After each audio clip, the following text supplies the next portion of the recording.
Alas Pilipinas panalo na sana sa third set ngunit nagka-error alay sa Valdez sinisi.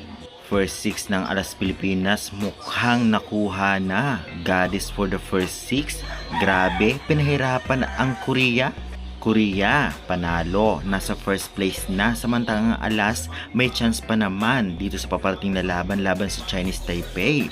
Yan ang ating pag-uusapan this video, kaya before that guys, please naman huwag niyong kalimutan mag-like, comment, and subscribe, and pa-hit notification bell for more PBL, ABC, UAAP volleyball updates dito sa Pilipinas. Maraming salamat sa support, pa-like and share na rin, and avail na kayo ng ating product, Alas Pilipinas t-shirt. May discount pag ginamit ang aking link. Thank you. Well, panalo nga ang South Korea or Korea sa loob ng 3 straight sets sa mga scores na 25-16, 25-18 at 25-22.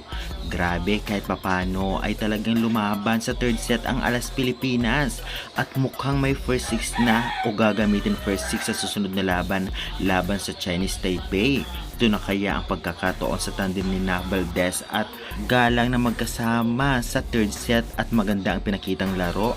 Well, masasabi natin oo kasi dikit ang score at lumamang pa. Ngunit malaking sayang lang dahil nga palaging na-error ang Alas Pilipinas, especially ang receiving nila. Hindi maganda ang receive. Kailangan mag-improve lalo para naman sa susunod na laban, especially kay Alyssa Valdez na talagang nababash na naman sa comment session na talagang sa receiving ang kanyang problem. Sa offense at serving walang problema kay Valdez. Sa receiving daw o reception na itinatawag. Grabe, lahat naman sila ay nagkaka-error, kaya hindi naman sana sisihin lang si Valdez about dito dahil talagang maganda naman ang pinapakita niyang laro sa loob ng court at karapat dapat siya maging part ng first six. At dahil dito, buo na kaya ang first six o ito na kaya ang gagamitin laban nga sa paparating na laban sa Chinese Taipei, lalong-lalo pa maganda ang inalaro ng anim.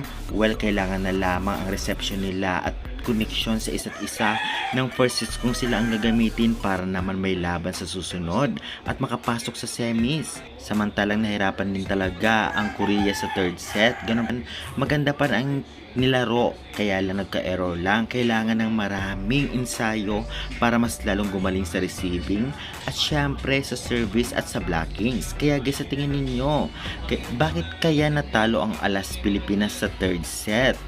Well, dahil ba ito kay Valdez o di naman kaya sa error nilang lahat?